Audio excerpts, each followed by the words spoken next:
Chegou a hora de fazer a resposta ao Samidana. Ele participou do Flow Podcast, onde ele falou sobre economia e falou também sobre a escola austríaca, num tom, em geral, pejorativo, em geral classificando como algo que não é científico, que não é economia de verdade, e eu vou responder tudo isso que ele falou. Eu concordo com o Samidana em algumas coisas, infelizmente, queria não concordar em nada do que ele falou sobre a escola austríaca, mas infelizmente eu tenho que concordar com pelo menos uma ou duas coisas, e que é um problema que eu tenho também com outras pessoas da escola austríaca na internet. Eu sei como ele se sente porque eu me sinto do mesmo jeito.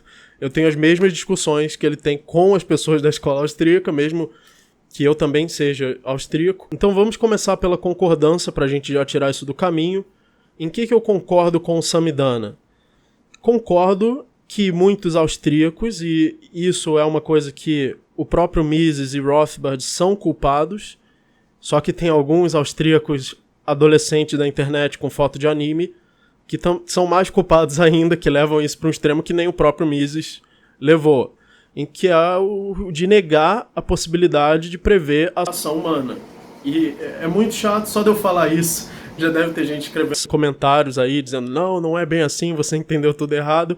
Mas o fato é que os austríacos tendem a dizer que é impossível prever a ação humana porque ela é muito complexa ou porque ela não segue leis naturais, ela é como se fosse uma coisa mágica, é produzida pela consciência, e que eu mesmo defendo que a ação é produzida pela consciência, que ela é uma causalidade consciente, diferente da causalidade física, e nós não podemos realmente reduzir uma coisa a outra. Mas entrando na metafísica, eu não queria entrar na metafísica logo de cara no vídeo, mas tudo bem, a gente pode sim reduzir a causalidade da ação, que é uma causalidade consciente, e a causalidade física a uma mesma causalidade natural, pelo seguinte método.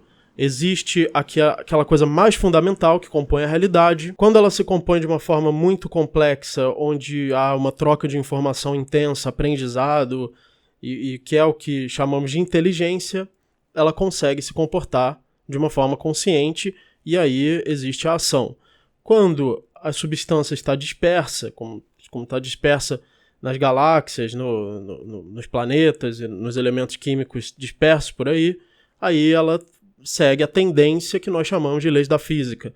Ou seja, você não precisa do dualismo metafísico, apesar de que eu era dualista, eu fui dualista por muitos anos e fiz esse canal por muitos anos sendo dualista, mas eu hoje evoluí, cheguei à conclusão que você não precisa do dualismo metafísico para saber que a ação humana e as leis da física são dois tipos diferentes de causalidade. Então sim, eu defendo que a ação é consciente, que ela é algo que não pode ser reduzido às leis da física. Você não pode entender a ação falando sobre as coisas físicas envolvidas na ação, mas sim na preferência subjetiva, na escolha que foi feita, e isso é irrefutável, até porque para negar isso você teria que fazer uma ação, e a sua própria negação já seria uma ação, e que teria toda essa estrutura implícita e necessária para que você pudesse fazer essa negação. Então é irrefutável, é a priori. Eu concordo com Mises. A parte que eu discordo da escola austríaca ou de Mises é a parte que você fala que a ação é uma causalidade consciente, logo eu não posso usar a observação para saber quais ações as pessoas fazem. E isso é um mau entendimento, isso é um non sequitur, e eu vou explicar por quê. É pelo seguinte: você não pode usar a observação para entender a estrutura básica da ação.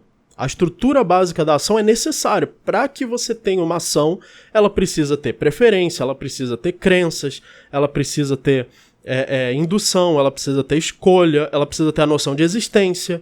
Eu preciso saber que o meu fim não existe, que ele deve existir depois da minha ação.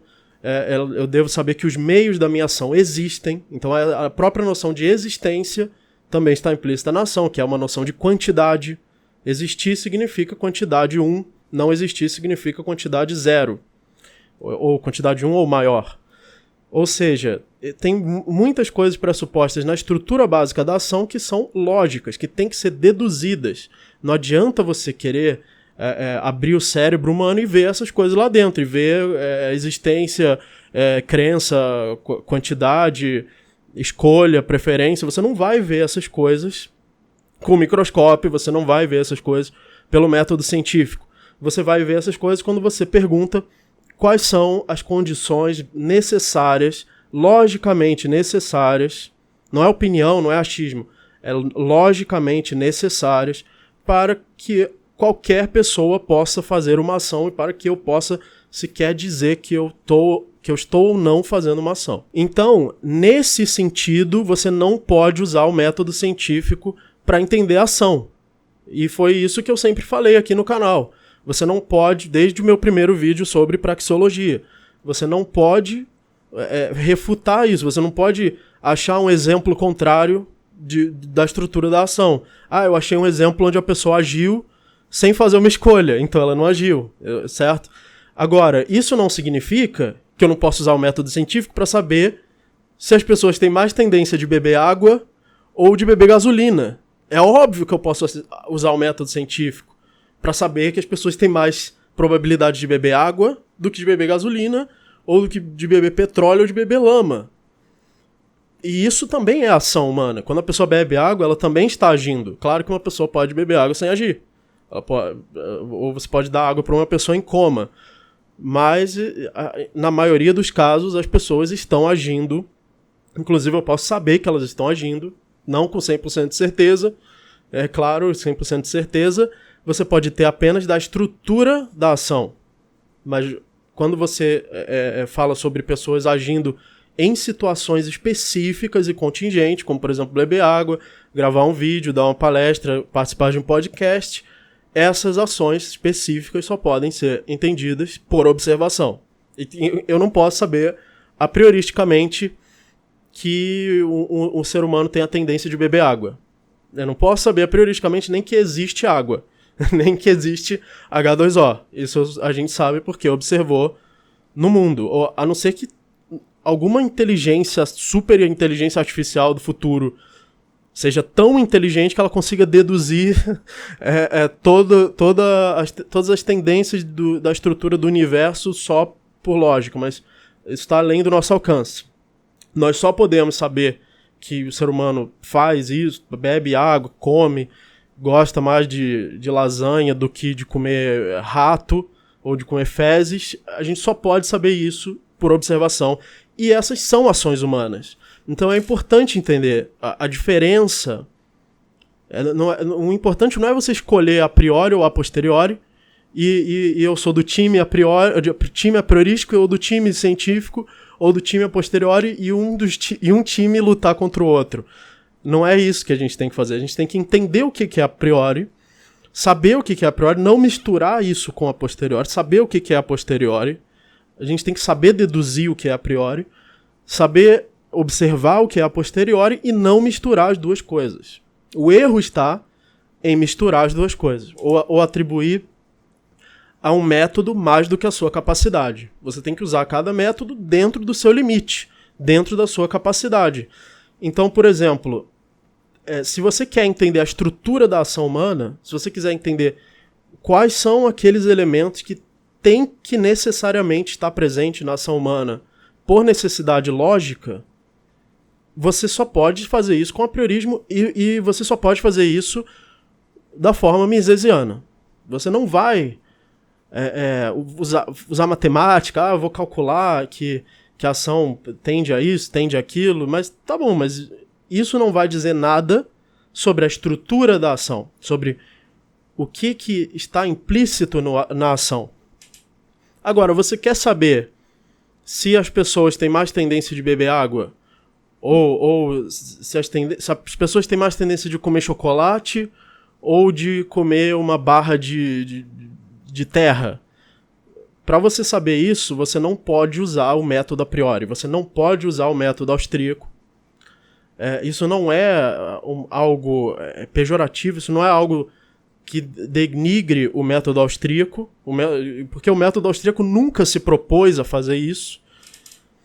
Isso é uma coisa que você vai ter que observar. Agora, tem coisas no mundo real, não é tão simples assim, porque tem coisas no mundo real que você tem que usar o método a priori para entender as ações a posteriori. Por exemplo, se duas pessoas fizerem uma troca voluntária de propriedade, isso vai satisfazer as vontades de ambas as partes da troca. Eu não preciso de observação para saber disso, porque isso é uma necessidade lógica. Se eu tenho minha propriedade e dei voluntariamente em troca da outra, e o outro lado da troca fez o contrário, isso prova, essa própria ação acontecendo empiricamente, acontecendo no mundo real, prova que os dois lados tinham preferências inversas pelos produtos trocados. Por exemplo, se o produto que eu recebi eu valorizo mais do que o que eu dei, e o outro lado valoriza inversamente, ele valoriza mais o que ele recebeu e menos o que ele deu. Ou seja, certas coisas do mundo real, inclusive economia do mundo real, a gente só pode entender a prioristicamente. Como, por exemplo, entender que o socialismo dá errado. A escola austríaca é famosa por ter refutado o socialismo antes dele ser implementado. E aconteceu exatamente o que a escola austríaca previu.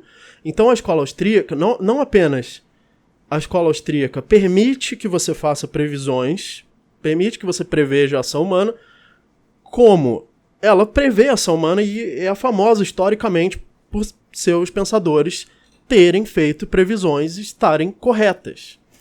Inclusive tem um link, eu vou colocar esses links na descrição, mas tem um link do Instituto Mises, do Mises Institute Internacional, com uma lista de previsões que os austríacos fizeram. Eu vou colocar esse link na descrição para vocês verem que não tem nada a ver esse negócio de você ser austríaco e ter que ser contra previsões. Isso não faz o menor sentido, uma coisa não segue da outra. Eu concordo totalmente com a teoria. Quer dizer, totalmente não, né? Claro que se eu for pegar lá eu vou discordar de uma coisa ou outra.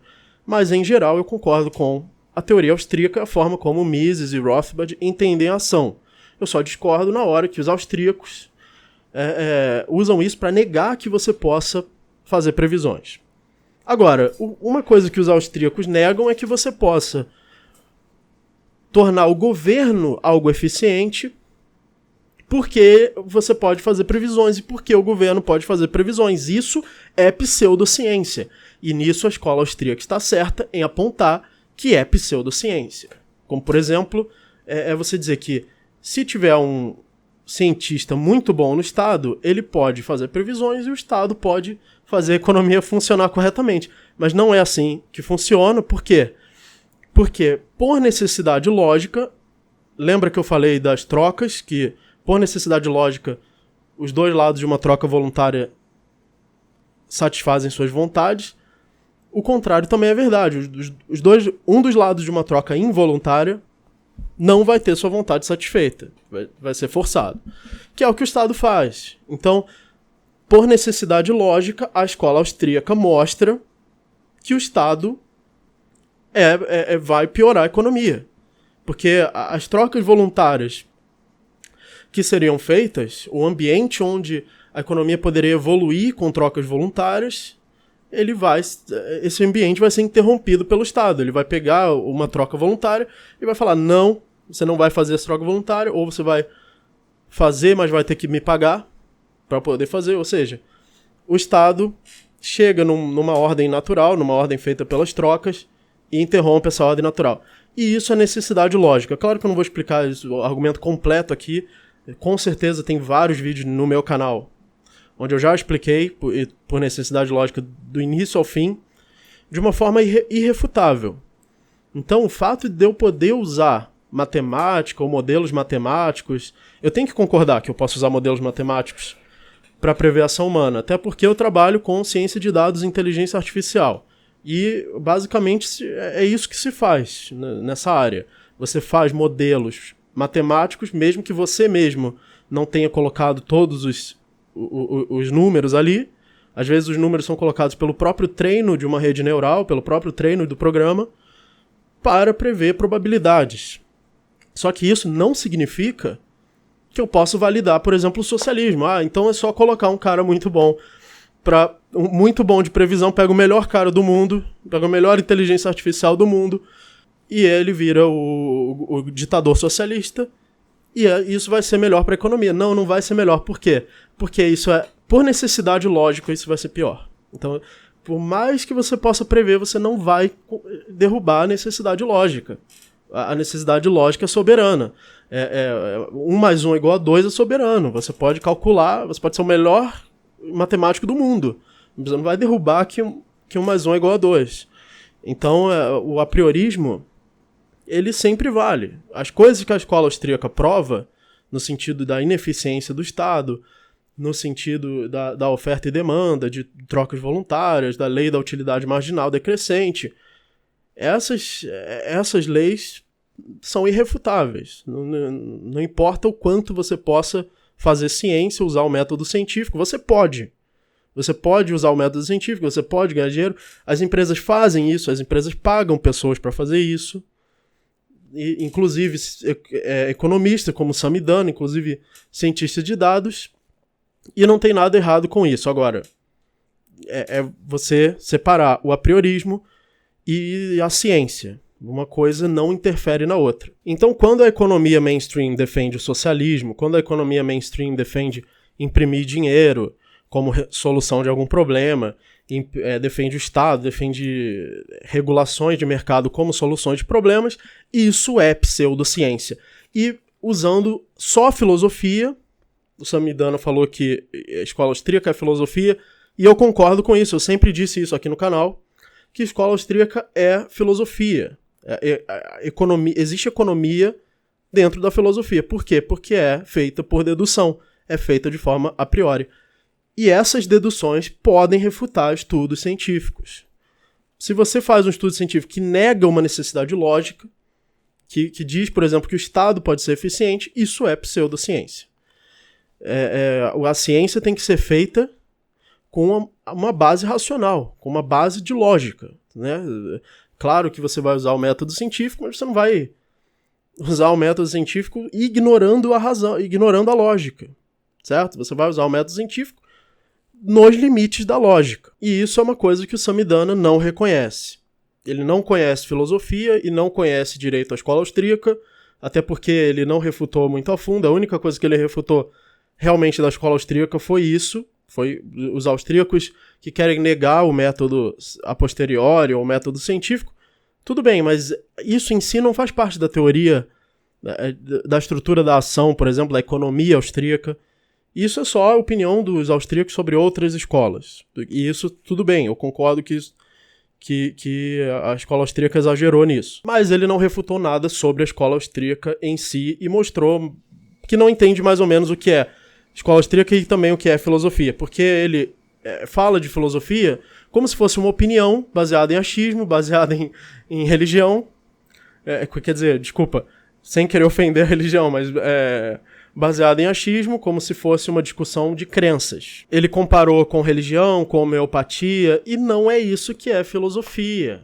Se um filósofo está fazendo isso, ele está fazendo pseudofilosofia. Porque filosofia é baseada em dedução, baseada em razão. Você tem que ser capaz de deduzir sem que hajam erros lógicos na sua dedução para você poder afirmar alguma verdade filosófica como necessariamente verdadeira. Ou seja, isso tem que ser assim, porque se não fosse assim, o próprio fato de eu dizer que não entraria em contradição. Então você tem que partir dos princípios e ir fazendo as deduções e não ter erros lógicos, não ter saltos lógicos.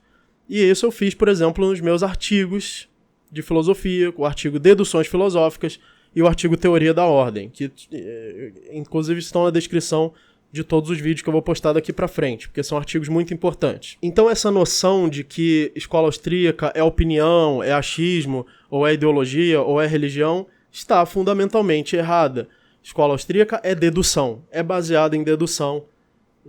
Desde Mises, Rothbard, desde Karl Menger, ela é baseada na dedução daqueles aspectos estruturais da ação humana e da valorização de recursos pelo ser humano que necessariamente tem que estar presentes em toda a ação e toda a economia. E fazendo isso, você sabe sim certas coisas sobre a realidade. Você não está falando de uma coisa separada da realidade.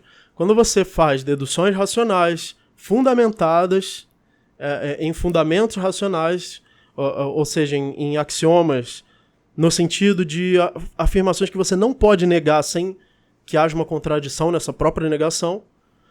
Se você fizer isso, você está falando sobre a realidade. É impossível separar isso da realidade. Certo? Porque as próprias proposições que você fala são reais.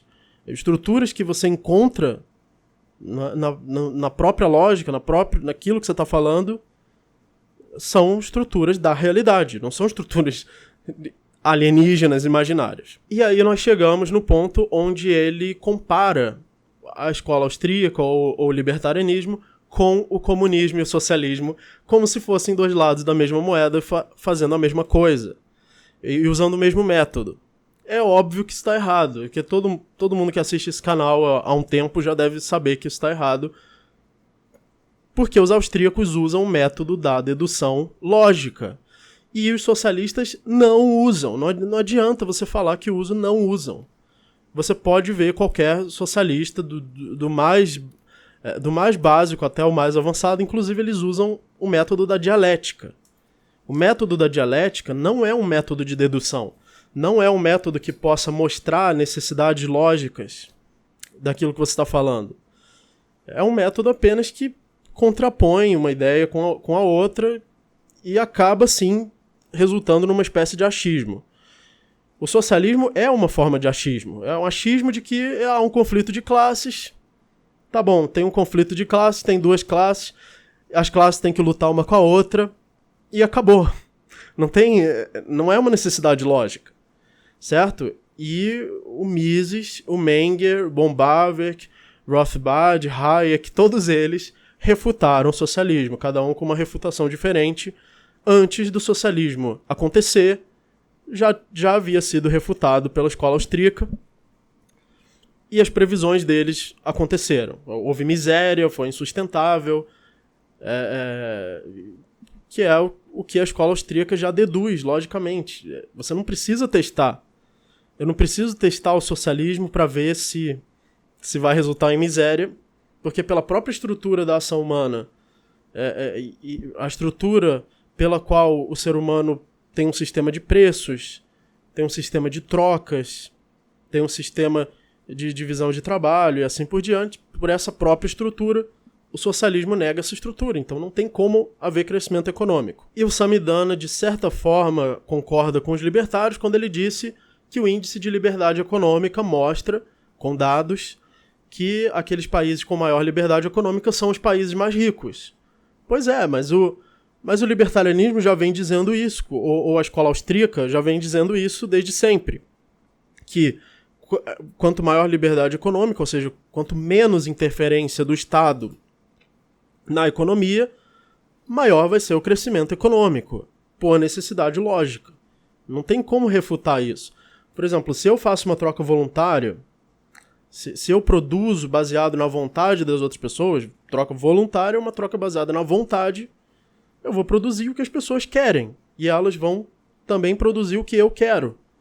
Isso vai gerar maior crescimento econômico do que alguém produzindo coisas à força, produzindo coisas que as pessoas não querem, impedindo que elas troquem livremente e se formem preços. Aí fica impossível saber a diferença entre o custo de produção e o que eu produzi. Não há lucro. Lucro nada mais é do que um sinal de que eu estou produzindo. Sem sinais, sem informação, não tem como saber se o que você está produzindo está gerando valor, e o lucro é essa informação. O Estado socialista totalitário que regula a economia não tem como saber se ele está gerando valor. Mesmo que todo mundo fosse bonzinho, anjinho, um bando de santinhos ditadores, mesmo assim não teriam como saber se eles estão produzindo valor. Então, da mesma forma, todos nós, austríacos, já sabemos, a gente olha para o índice de liberdade econômica e a gente não vê nenhuma surpresa. A gente apenas sabe que tem que ser assim. A gente sabe que se o Estado interferir na economia, vai piorar a economia. Se ele não interferir, se ele respeitar a propriedade privada, a economia vai crescer. Isso você pode saber por necessidade lógica. Você não precisaria do índice de liberdade econômica para saber disso, mas que bom que você sabe olhando para o índice de liberdade econômica. Você sabe a mesma coisa que a gente também já sabe. Outro exemplo de como o apriorismo pode fazer você entender o mundo real é na questão da moeda. Se você imprime moeda, o valor das coisas, as coisas vão ter o mesmo valor. E os recursos vão ser os mesmos. Você não está gerando recursos. Você não está imprimindo carros, computadores. Você está imprimindo papel.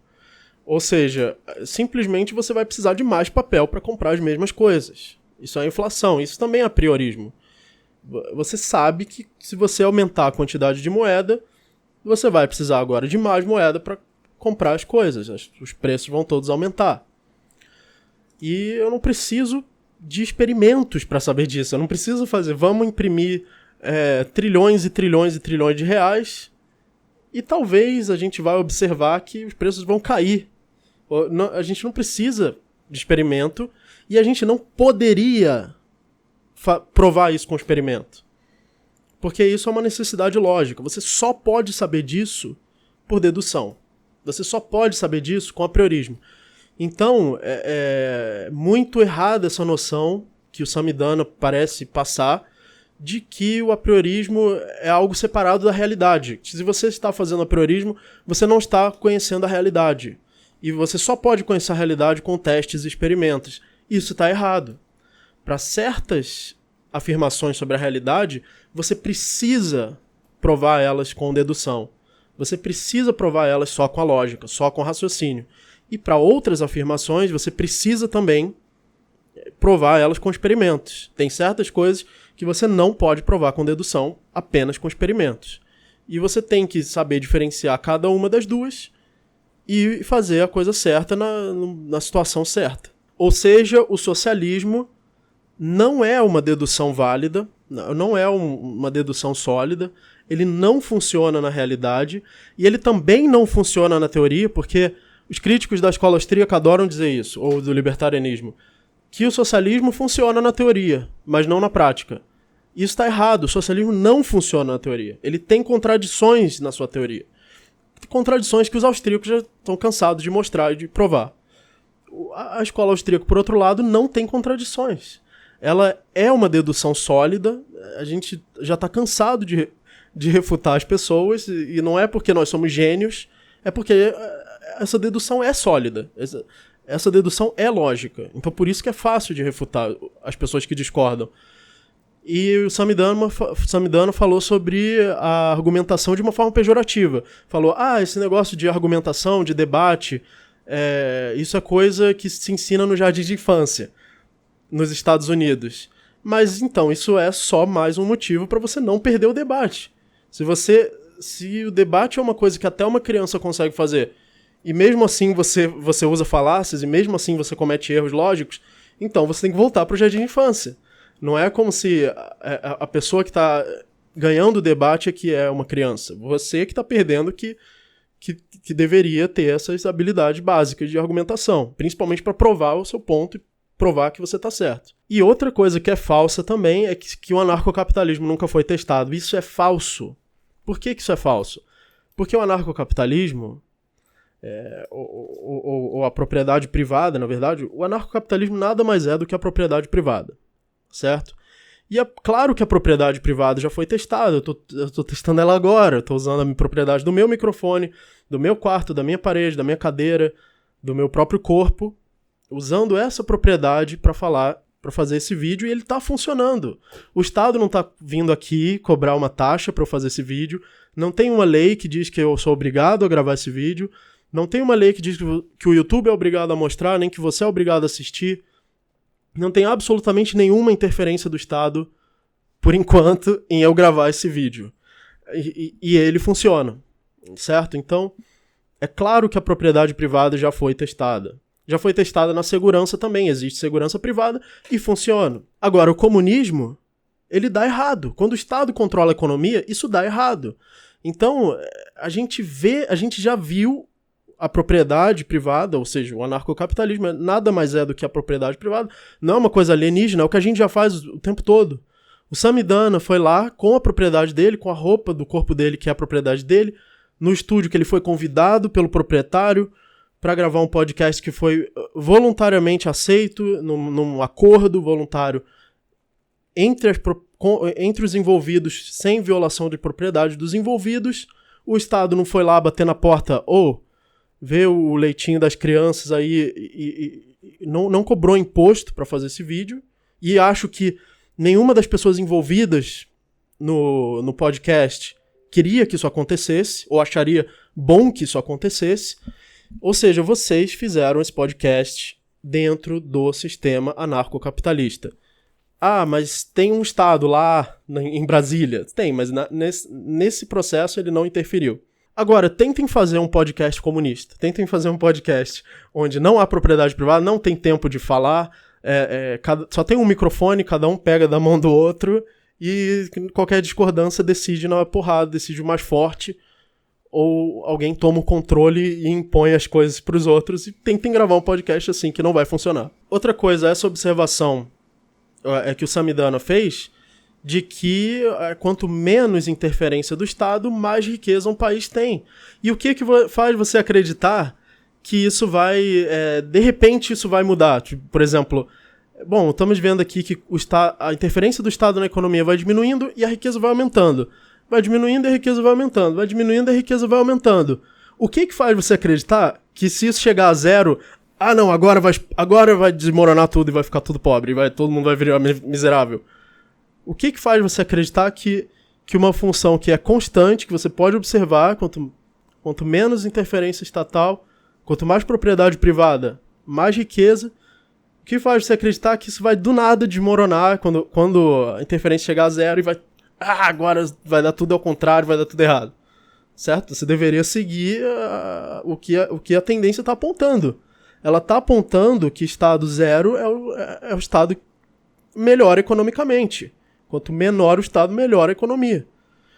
Certo? Então você também está sendo anticientífico em acreditar nisso. Então se chegar a zero vai desmoronar tudo e vai tudo ao contrário e toda essa tendência que está acontecendo vai ser desfeita.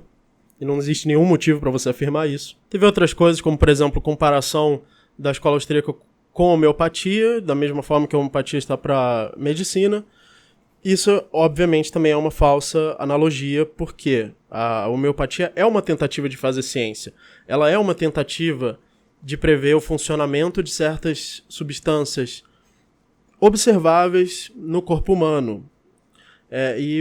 A escola austríaca não é uma tentativa de prever o Homo sapiens, de prever a civilização de 2019 ou de 2020. A escola austríaca não é uma tentativa de fazer previsões contingentes, de coisas que você precisa testar para saber.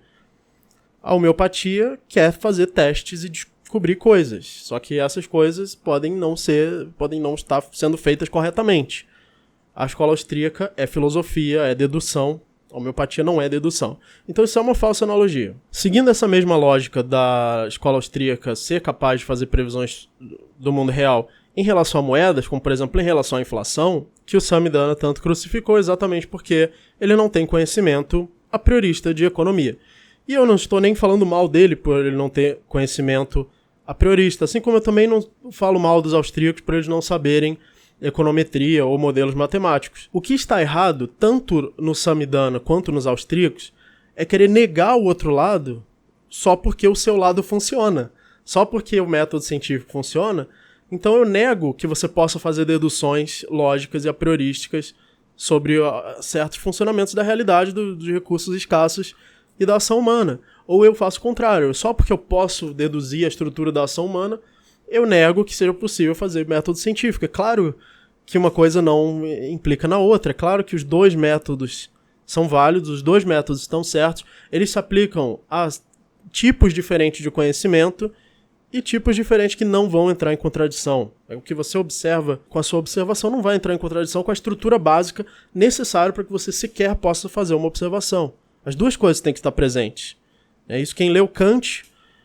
quem leu Crítica da Razão Pura, eu sei que não foram muitas pessoas que leram Crítica da Razão Pura, mas é muito fácil entender isso para quem lê Kant, porque exatamente ele concilia o método empírico, o método de observação com o método dedutivo e mostra que os dois têm que estar presentes para que haja um ser humano, basicamente, para que haja uma mente pensante. Então é isso, a escola austríaca está certíssima nas suas deduções, pelo menos a maioria delas. Para quem quiser uma forma bem resumida, bem dedutiva, bem objetiva de fazer essas deduções da estrutura da ação, eu sou do lado da dedução, sou do lado da filosofia, sei muito mais filosofia do que eu sei econometria e não tenho vergonha de dizer isso, é simplesmente minha área de estudo principal. Pode ler os meus artigos, deduções filosóficas e teoria da ordem, cujos links estão na descrição. E outra coisa, a partir de agora eu vou começar a fazer um curso de filosofia.